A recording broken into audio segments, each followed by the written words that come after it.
apparently one of the classes of my colleague down the road, that's down the hall right now, they're down to like 6 people out of 36. Wow. Yeah, I was like, wow, that is a very small number. Because everybody else lives off campus, so, but anyways, so anything else this week from you guys' lives that you want to share? Thoughts, feelings, reactions?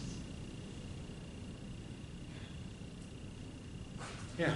Did you, I don't know, did you watch the speech by or Deacon Harold? No, I did not. What is this? Oh, it's, well, so he spoke to the Gregorian Fellows first, but he's the dynamic deacon, as he's called. Okay.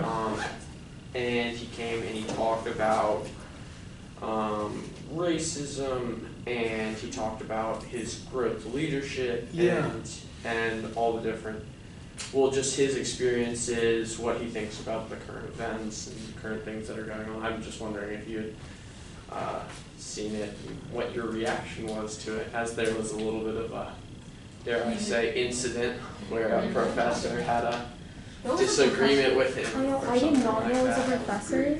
Oh, tell me a little more about it. Like, you've intrigued me. Continue. So actually, he came and spoke to the Gregorian Fellows, and that talk was more about leadership than it was about the racism. So I actually didn't go to the 7:30 talk he gave to a larger mass of people, but I was told by many different people that he talked about obviously different things in current events such as Black Lives Matter protests, and then a professor had some disagreements with him and aired those to him. I honestly haven't even seen the. It was really intense. It was super literally. They were both yelling over each other. Yeah. My friends and I were watching it like, what is going on? It was crazy. You guys, if you guys watch it, just basically like skip to the end if you want to see that, like when he's doing the questions. It was like, so what were they arguing about? Yeah. Let's watch it. Yeah. Well, I wasn't there. I actually ended up talking to Deacon Harold about it afterwards, but they were like kind of analyzing the issue of racism through 2 different lenses, which is why they were clashing. Yeah. The professor was looking at it more from like the sociologist, psychologist, like perspective, and Deacon Harold was coming at it from the Catholic perspective. Yeah. And that was part of the dissension that happened. yeah, one of them was the professor's definitely very liberal. But like he wasn't like asking questions respectfully and like stating his opinion respectfully. Yeah. Like, he wouldn't even let the deacon talk. He was like literally yelling at him. It was really heated, yeah. Interesting. And which professor was Yeah, let's this? watch it. It was Wolf. a history professor. Yeah. Yeah. Interest. Yeah. I didn't know it was a professor the entire time. Yeah. And then someone told me after, I was like, no Yeah, I way. didn't know. No way. Well, it's kind of like, that's Wolf's specialty. Just history of Yeah, race Wolf, stuff. yeah, that's who it was, yeah. Wolf. Yeah, I like Wolf a lot. He calls me a communist every time he sees me, though. Is there a backstory? Yeah. You're just gonna leave that where it is? I think it's just because I'm a sociologist, so like, he's just teasing me. Are you a communist? No, I'm not. That's actually the joke. But you know, sociologists like to talk about inequality a lot. So like, you know, my background is I'm an expert on particularly class inequality, so that's kind of what I'm trained in. So that's the joke. So yeah. So that's more of a playful banter thing. Anyways, so let's go ahead and talk about unless there's other things happening on campus that people want to talk about. That sounded interesting. I might have to like look into it. Does anybody know what he said? The speaker? I honestly tried to watch. Did anybody follow the debate? Oh. There's a video we can watch. Yeah, I agree. In Clubhouse. It's like more than an hour. Okay, if somebody knows, I'll just have to look Well, into it myself. He was talking about kind of like the Catholic response to racism. That was basically the talk, right? That's Well, what- yeah, what I heard is the deacon's perspective was that certain movements and groups were not beneficial to Black lives, so like Black Lives Matter, and I assume he was talking about the organization Black Lives Matter rather than just the general statement that a lot of people are using that Black Lives Matter. But what I heard that there was that the professor believed that, for whatever reason, he should believe that Black Lives Matter had a positive impact on Black lives. So. Yeah. Personally, don't think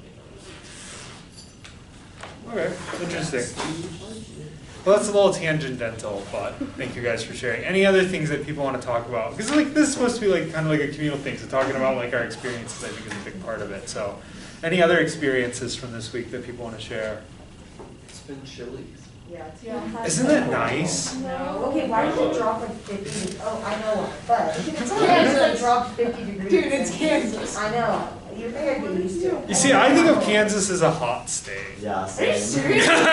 Well, yeah, I'm from northern It's Michigan. definitely like, warmer. No, it's definitely a warmer state. I feel Like, it. like this is summer.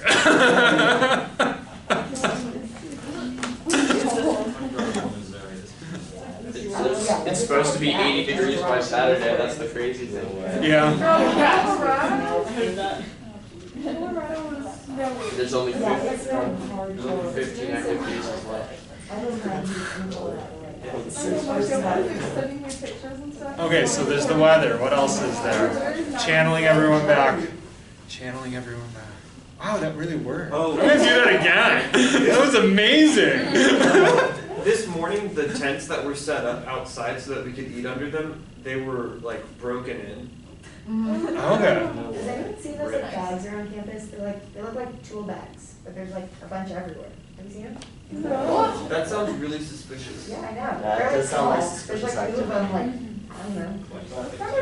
Exactly. So if people adjusted to the eating outside, I know that there was, we No, were talking about that it's before. Degrees outside. What's that? We were doing good until it was 50 degrees outside, and that's a little. Well, until it started raining. I wouldn't have That's 50 true, degrees yeah. if it wasn't raining. Yeah, It's just a slight precipitation. You just guys, you gotta get like super like European or urban. And just be like, I'm gonna eat outside at a restaurant even when it's 40 out. I mean, Like, I would do that if it wasn't like drizzling. yeah. the yeah. water's Well, I would not. It would also be really nice if breakfast opened before 7:30. That is also true. And the weird meal swipe deal, like what the heck? Oh yeah, Like- yeah. We have 18 meals per week and we can't use them all because you can only use one at breakfast, one at lunch, one at dinner. Yeah. I wanna use super all of them on Monday. Like, wait, what? Yes! Yeah, Use all Yes. exactly. Yeah. Just get all the food on Monday for the rest of the week. That Yeah. would be cool. That would be kind of nice. That would be so nice. Then you could swipe people in if you didn't use it or like get two Yeah. lunches and you missed breakfast. Yeah. You should bring that. You should bring these up with student government as an I mean, 'cause idea. you can Yeah. only carry so much out at one time. And, Exactly. And they don't even give you like a tray. Like I need like a big tray. or like a bag or something to put it Yeah. in. Yeah, bring this up to student government. They might be able to make some changes in the food plan so it can be more useful to you guys. So. That would be good. I mean, I feel like they'd be temporary measures, but I feel like they'd help a lot It would of be so students. worth it. Yeah. Yeah. So. Well, cool. Okay. Anything else people want to talk about before we leap into our stuff for this week? Okay, so let's go ahead and start with our values. So what is our value for this week?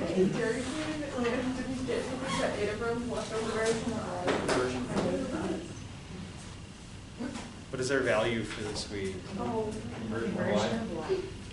Yeah, conversion of life. So what does that entail? You can also read it aloud. You can talk about it. Seeing in person. Let's unpack it. Somebody want to read it?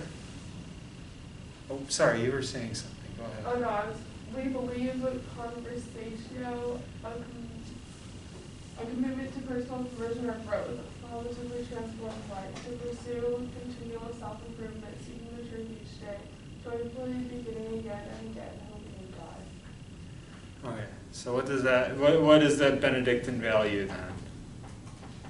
It is what? What does it think about converting your life? I think it kind of means like not just living for yourself, like living for other people and like serving God through your actions. Yeah, that's I think definitely part of it, right? What else? think I remember reading somewhere, I forget, but it might have even been for this somehow, was that every morning, it was, I think St. Benedict, every morning he would say, today I'm starting anew, I'm converting my life to Christ today. And then the next day he would do the same thing. Yeah, so you kind of picking up the, like, there's like, the idea is one, that we can transform ourselves, right? That's part of the value. But the two, like, it's cyclical and continual effort, right? Like, so like, it's not just all at once. You know, you essentially like, you change one thing about yourself and then you're set, right? But like, every day we have to actively work on ourselves. Okay, so that's the value, right? The value of actively improving oneself, right? What's our habit of mind?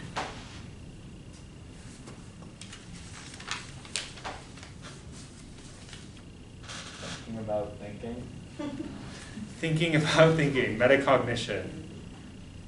Another definition, I think thinking about thinking sounds really like, 'cause to me, like, I have a hard time with that definition of metacognition because that kind of feels like, I don't know, like epistemology. Like, how do you know what you know? Like, how do you learn, right? Like, how do we know that, you know, any of us are in this room and we're all together, kind of like questions, right? Like, but metacognition, there's like a different definition of it is, it's an awareness of how well you understand material, right? I think that kind of shows through in the videos that you guys had to watch in particular, right? It's an awareness of how well you understand material. It's an awareness of whether you know something. It's knowing what you don't know, rather than what you do. Does that make sense? Yes. Knowing what you don't. Oh, I get it. I think the worst when you're like in a class and a teacher's like, do you have any questions? And you're like, I don't even know what I don't know. So you like can't ask questions. Because you're like, I'm so confused, I don't even know what to ask. You know why professors say that, don't you? Why? The reason why is because as a professor, it's super easy just to railroad over everybody and say whatever you want. And so like when professors pause and are like, are there any questions? It's like more like this like, did anybody want to say anything? And I just got so excited about the topic that I talked for 20 minutes and didn't get anything back from you. That's kind of what that means, just to let you know. So every time somebody says that, rather than feeling put on the spot, feel it, like they're like inviting you to actually hear something because like, you know, professors are sort of naturally a little self-absorbed because we're in front of everybody all the time. It's true, right? Like, this is kind of, we could actually like, actually I'm going to tie something into metacognition later that I think, well, I'll just do it now. Okay, so you think about so awareness, right? Being aware of oneself. That metacognition kind of made me think of something in my own field that we talk about a lot, which is this idea of the master-slave dialectic. I know it's a lot of. This connects into what we were saying about professors, but okay. So the master-slave dialectic is this idea. It comes from a philosopher by the name of George Wilhelm Friedrich Hegel. And so, who's wiser, a slave or his master? What's that? Probably the master. That would be our baseline assumption, is that the master is wiser. I feel like it depends on what you're referring to. Is it like, because like if you're talking about like field work, this slave is probably going to know more. And I'm just throwing this out there as like a baseline idea. Yeah. But like, if you think about it, the slaves are in the fields working, so they know more about what's going on in the fields than the masters. You could also argue that the slave is like wiser because the slave has to like anticipate like what the master expects or like wants. So like if the master is like in charge of overseeing how things are done, the slave has to know like how to do those things, but then also how to do it in a way that pleases. Yeah, and so that's actually where Hegel takes it, right? And maybe it was me using the word wiser, right? Who's more aware of himself? The slave or a master is probably a better way to put it. Probably the slave. So we often would assume that the master is wiser and more intelligent, but in reality the slave is. Because the slave has to think about two people at once.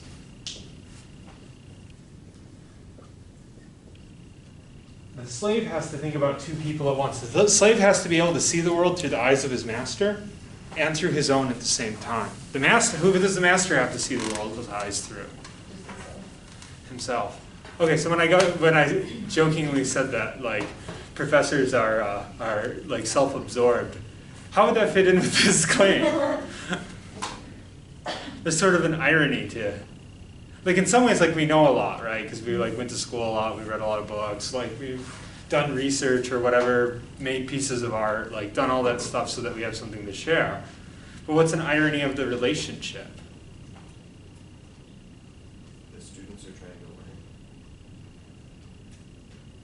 So, and this is like talking about like professors are sometimes very careful to try to give their students moments to talk. And the reason why is because in some ways, like, we are in an advantage position over you, which means that we are capable sometimes of only thinking about the world through our own eyes.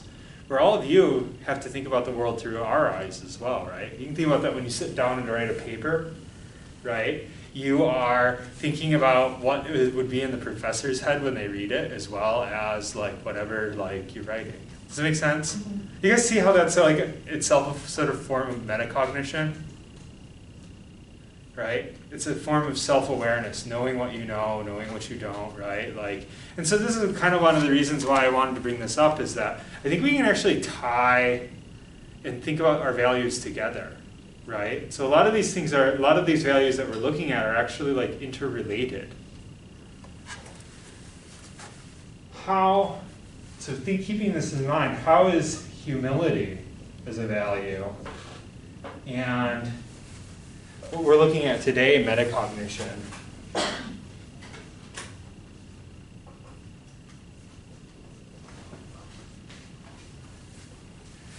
Possibly interrelated.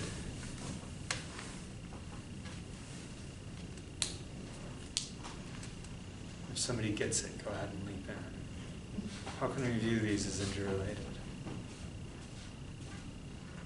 Or like if humility is like looking, or like seeing yourself like as you actually are, or like so like knowing your strengths and your weaknesses or whatever, you're aware of like, oh, I do know this, or I'm aware that I don't know this, and so then you're able to kind of bow out in areas where you might not know as much, and then like take the word of someone who does.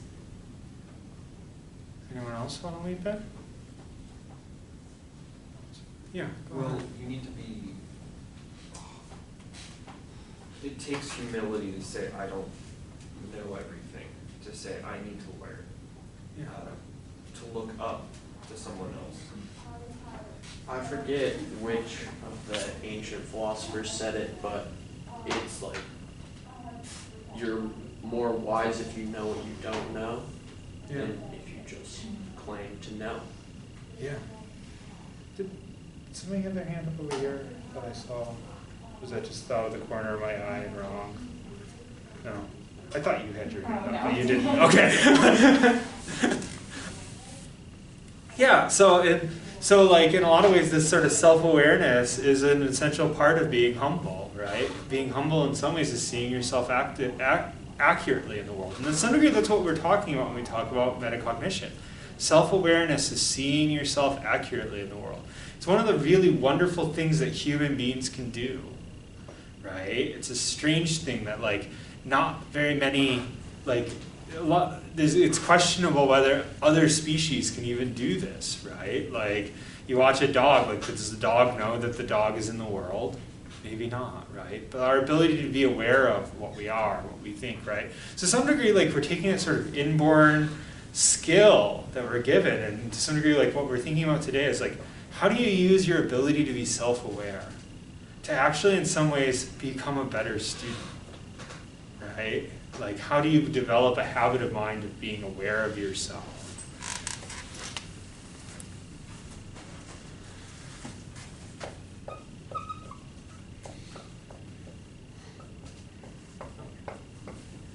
That was just me being nerdy. You can disregard that. You'll have no questions about the master-slave dialectic. That's not in the curriculum. It's just me liking my other discipline too much. Okay. Yeah, so sometimes in sociology we like to use the term reflexivity. Reflexivity is that skill, right? The skill of being able to understand oneself in the world. Okay, so how do we see these themes, like these themes of metacognition, pointing throughout our videos? Right? How do we see, especially discussions of students' sort of natural attitudes? By the way, like the point of the video to some degree is like a lot of the skills you learned in high school to study are actually wrong, and they don't work. Yeah. I think some of it is knowing, well, some of it was knowing that this particular way of studying, of learning, doesn't work that well. Or recognizing when you're studying if you're actually bringing in the information. Because he mentions a couple times that you could be studying for hours and then come out with nothing. Yeah. Anyone else? Should all of you guys be studying the same way? No. No, and that's kind of the point of the video to some degree. Like you have to develop this skill of knowing, being honest with yourself, and knowing what you know and what you don't, right? And that's actually really difficult to do, right? Because like we treat not knowing a lot of times in a way that like sort of like built up with insecurity, right? Like if I don't know, if I don't have the right answer, right, et cetera, then like I'm somehow a lesser person or something. Where really in reality, like if you know you don't know something, that's really a powerful tool, right? And so harnessing that is something that allows you to study better and prepare better, right? Okay, other ways in which we see this sort of theme floating around in studying. Our videos on studying. I was homeschooled my whole life. Yeah. My mom's big thing with homeschooling was like, I don't care how many academic achievements you make by the end of like your 12 years with me, but if you know how to learn, if you like have learned how to learn by that 12 years, I don't care what kind of academics you're like better off than most people who've gone to public school in my book. So like that's what it was. So like she changed it up every year, but some of my favorite years when she just gave me a bunch of work and she's like, all right, bring this to me by the end of the month and we'll go over it and see what you did. And that was really, I think, helped me for college in particular. Because like, she didn't give me a deadline. Like, she gave me a deadline and said, it's your time. You do what you need to do with this. Yeah. I saw you nodded. Did you want to jump in as well? I mean, kind of going off of that, I know that like, so my high school was always like really, or like people who graduated from it, like people always came back and were like, yeah, at least the first year of like college, obviously as you get like into more difficult subjects, it's different. But they're like, we got to that first year and we're like, this is like too easy, like this can't be it, because like we were like set up very well on like kind of how college works or whatever. Yeah. But then my brother, I remember him telling me one time, he's like, my like greatest blessing was having terrible teachers in high school. And I was like, what? And he was like, because I had to like learn how to teach myself, and that like sometimes just being like given, like you're not going to be given the information on like a silver platter. So like whether that means talking to your professor and like getting help, or like talking to other people around you, or looking things up on your own, like just having to learn like the different ways of figuring things out. Yeah. Did anybody catch, like, what are some of the skills that ways of studying you maybe learned when you were younger that probably aren't particularly applicable to college? They even give some like really specific examples in the video. Flashcards. Yeah, flashcards. And I think that's a good example of, so how do you learn with flashcards? What are you learning? What do you learn when you do flashcards? Did anybody ever use flashcards? Yeah, it's just kind of like reproducing an answer. Like you might not necessarily know why, but you're like, when I say this, you say this. It's just kind of that like trigger and response type of thing. Yeah. So basically flashcards are not really teaching you anything but how to memorize something. Yeah. You're not actively learning about it. You're just trying to remember this phrase goes with this. So I mean, Yeah. you said it perfectly. It's a response type thing. It's like just to pass the test, and after you pass the test, Yeah. out of your brain. Well, and will it even help you pass tests all the time in college? Why not? What do most college professors want you to do with the information we provide? They want you to take it and then like apply it something. Yeah, we're looking to like, in a lot of ways, college is about, this was that like idea like deep processing, right? Like a lot of the activities you're gonna do in college, it isn't about repeating things. It's about changing them, right? And in some ways, another way to think about it too is like, now a lot of the learning you're gonna do is supposed to be a creative act. It's not supposed to just be, right? You might have some professors who are, sometimes this actually makes sense teaching-wise, like if you're learning a foreign language, you gotta memorize words, right, or whatever, right? The professor on the videos kind of talks disparaging about people who have you memorize things. But there may be some context where that's important, but a lot of your classes are not gonna be that, right? And you think about like taking essay questions, or like in my own classes, I don't give any tests, right? Everything you do is written. Why is that? It's because when you write something, right, like you have to use it. You're also more likely to remember it, right? How much do you remember out of the things that you memorize? Not very much. Not very much. Even like you think about, does anybody here like learning foreign languages in their classes, or language in general? What happens after a few years of not using a language? Forget it. You forget it, right? And why is that? Like a lot of that stuff is kind of rote unless you're using it, you know? And that sort of like memorization is gone. Like at one point in my life I could read German. I can't anymore. So if I sit down with a book in German, like I can't read it. You know, I recognize words, I recognize phrases, I recognize some sentences, but like I can't like sit down and read it like I used to and dissect it. Why is that? Having used it in 6-7 years, right? So like in a lot of ways, like that deep processing, like that's how you're gonna remember things. So if you think about like time-wise, and like this is literally like, I think they threw this metacognition stuff literally to give you guys good advice for studying. Do you guys feel like those videos were helpful for you? Yes, no? You can say no. Like I didn't design them. They're not my videos. Interpret them as you will. Deep process them however you want. But right? So the idea is like when you're studying, right, you should be instead using some sort of application. It'd be better for you to sit, if you think about it this way, like rather than memorize a concept and its definition, it might be better for you in some instances, particularly if somebody's not using multiple choice examinations, it might be better for you to sit down and just think about how to use the concept, right? Without any attempt to memorize it, and you're more likely to actually remember it. Does that make sense? Cool. What do some of you guys do to study? Have people learned some good study things that are really helpful for them?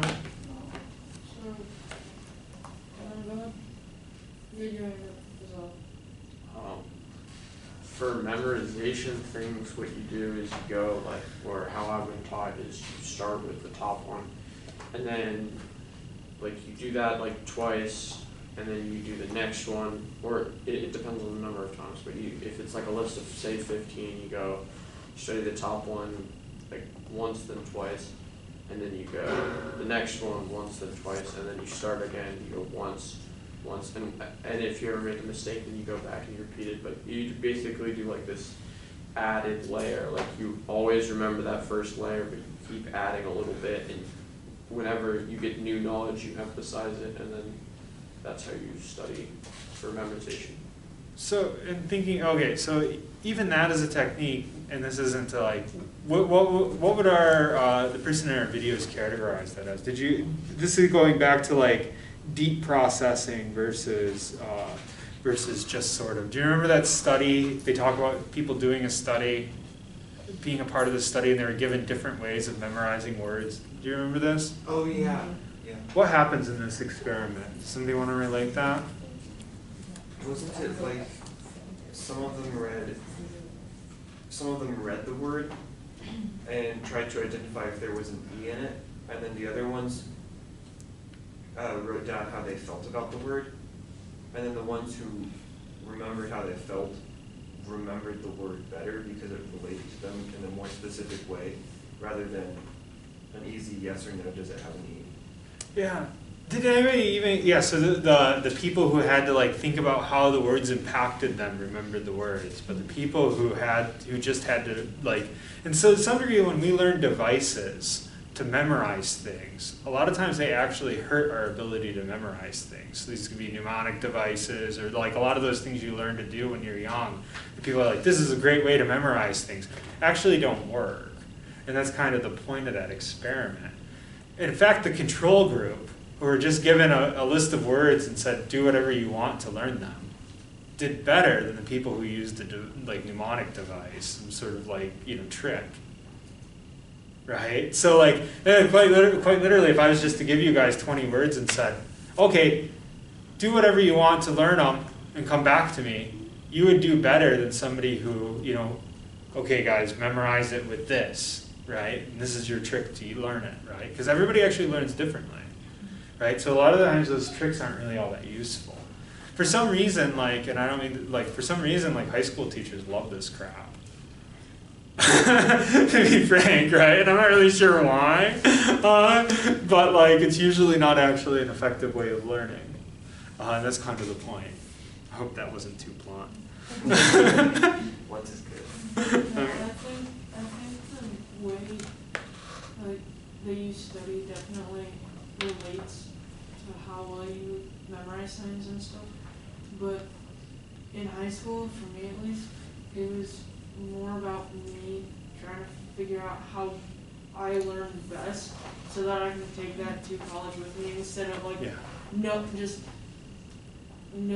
like I'm learning all this stuff in high school that I should be learning, but for me it was more about learning the study skills that were best for me, as opposed to just learning the subjects.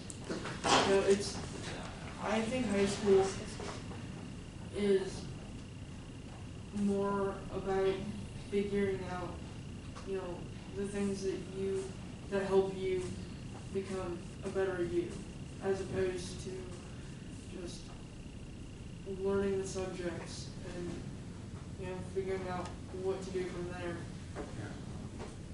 Yeah. Did you have your hand up, or were you just brushing your hair back? Not to like put you on the spot. So I guess like one thing is our conversation has been a lot about memorization. Are you probably going to do a ton of memorization? Is that necessarily how your professors are going to want you to study from now on? It's going to depend on what subject you're studying. Yeah. It's going to depend a lot on what subjects you're studying. A lot of things that you're going to learn, they're not necessarily going to give you terms to memorize. So you shouldn't necessarily approach study that way, right? Some classes, yeah, so we were talking about foreign language. It's probably the one where you're probably going to memorize the most. But even there, like, difference between in high school learning a foreign language and in college learning a foreign language is you're probably going to spend a lot less time memorizing words in college. Right? And part of the reason why is that there's going to be this big emphasis on being able to converse in the language. Well, your memorization doesn't always help you with that. Kind of going with that, so like I'm through nursing, and I was talking to a girl that's like, she's a senior that is like finishing up nursing. Yeah. And she was talking about how like, she's like, nursing tests are some of the like most ridiculous, like crazy tests that like you'll ever take. She's like, I've never taken a test like this. Because nursing is very much like, all of the answers, like you'll be given like multiple choice, and all of the answers are right, but you have to choose like the most right. So like one of the I remember seeing somewhere a test was like, how do you tell like a family that they're like whoever was like the patient died, and it's like the patient has deceased, the patient has flatlined, the patient has passed away. And it's like all of those mean the exact same thing, but like it's not a memorization tool because you can't be like, oh, like this is the right answer. Like you have to be able to like think through like all of that kind of stuff. So it's like weird because they're all right. So you can't just like memorize it. Yeah. And I think that regardless of what area you're going into, that's probably going to be more true than the things you've done in the past.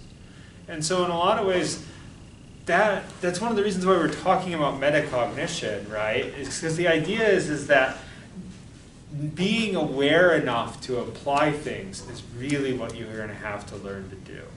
And in other words, like, in college, people are really going to want you to think, right? They don't care how hard you worked. And that's going to be true. Like, if you're in one of my classes, I don't care whether you spent, hours upon hours preparing for class, or if you just show up and understand it, like, I don't really care, right? But in reality, like, I want you to be thinking through things, processing it. However you have to trick yourself into doing that is really how you're going to have to learn, right? Does that make sense? Cool. Other thoughts? Other things people glean from that video?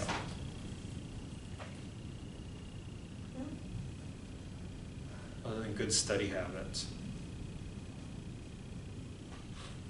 How does good study habits relate with our value? Well, if you're thinking about how you study, you're thinking about thinking.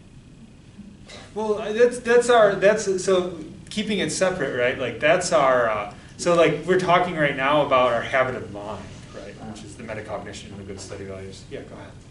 Like my way of studying is going to be different than Monica's way of studying, so that's a part of self-awareness, is you know how you study best. Yeah. So that's, go ahead. Also kind of that like knowing what, like, and it's kind of, it can be sometimes like a bad thing in that like you learn it specifically just to please the professor, but like knowing like what they expect, or like, I know that like when preparing for a test, like I'll ask the professor like what types of questions will be on it, because the way that you study for a multiple choice test versus like short answers is totally different. Like, Yeah. And like how deeply you need to be able to explain each topic. Yeah. Yeah, so that's the connection to the habit of mind. But what about the value?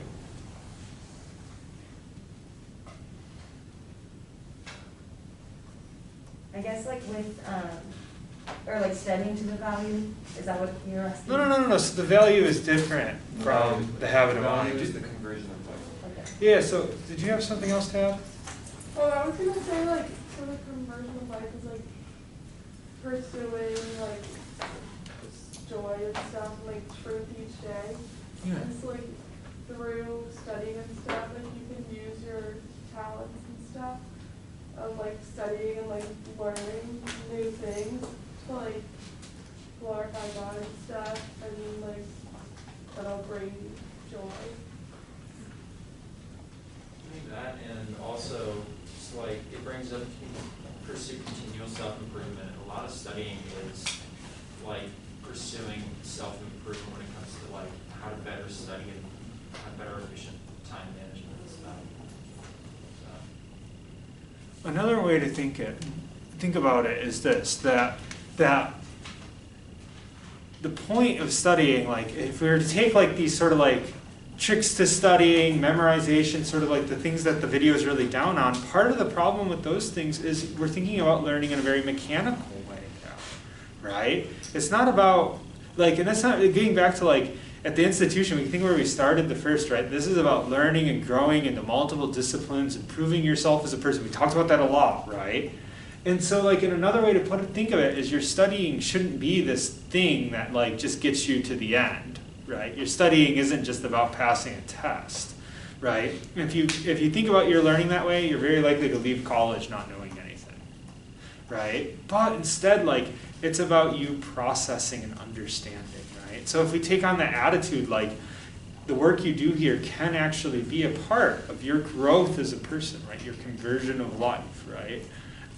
In a way that's very different from, right, thinking about it in terms of just like getting through X, Y, and Z, right? Make sense? Any final thoughts before we close up for the day? I have a question. Yeah. When is the PowerPoint due? Do we have to do that? I think the PowerPoint was this week, right? I think so as well. Yeah, so that's, I think that means it, and from my understanding, that means it's already due. On Sunday, we changed our deadline. It says it's due the 16th on like the. I'm confused, because like if you guys are doing that, I don't know, like, I expect you guys to be kind of ready and prepared before class, you know? So it's kind of weird to have it assigned, like due like 6 days later. So if you guys just want to think about it, I would like it to be done for class. Like, I don't really care, I guess. It doesn't have to be Sunday, it can be whenever, right? Like, but like, as long as you've done it before class, right? So I think, because otherwise it's not going to help you as much, is kind of the idea. But anyways, getting back to like the grading thing, I forgot to announce this at the beginning of class. And it must be because of the way that they're due late. When I went to grade your things the first couple of weeks, like there wasn't anything for me to grade, right? It showed up as a like exclamation point in the full grade thing, but I couldn't open it. Because as a professor, you go into needs grading, and like you can open all of your guys' assignments. But it came up this week, so I can actually start grading your stuff. So just letting you know that expect grades soon. Sorry about the lapse. I'm not really sure. Like going back to like I didn't design the blackboard for the course. So for perusal, yeah, I know for other students, for whatever reason, they've been able to see like their progress and like and how many points they're getting right and what they need. Like it'll say like a +2 next to their responses and stuff like that. And I don't know, at least from my experience, we never got that. Okay. On our perusal, so I don't know if that's an issue. Like, are you grading it, or is perusal grading it? Yeah. I will attach a grade to the perusal, regardless of perusal's grading it. So like, I think I shared this at the beginning. I'm a little doubtful about perusal, and actually after you guys' exercise, when I looked at it, I'm even more doubtful about perusal, because just like the number of words you put in the response doesn't determine how good of a response it is, right? I think that there's something really off about that as a metric. So if you guys don't mind, just post comments, do your highlights, don't worry about your scores. And I will look at what you've done and assign a grade, right? And it's more just going to be like, are you interacting with it? Because you know, you could take 10 minutes and read it and you're just a fast reader and you did a really good job. Or you could take 2 hours and read it and you're a slow reader and you didn't really understand it, right? So like just try to understand the text, and I will possibly just give points for those weeks. I'm not really sure. I'll continue to kind of keep up, but I'm a little hesitant. Is that okay? Are you guys okay with that? This is going back to like, I've never used it before. I had doubts about it going in. I don't really like it now that I've been looking at it. So don't be intimidated by that. If you don't open it up and don't read it, you might lose points.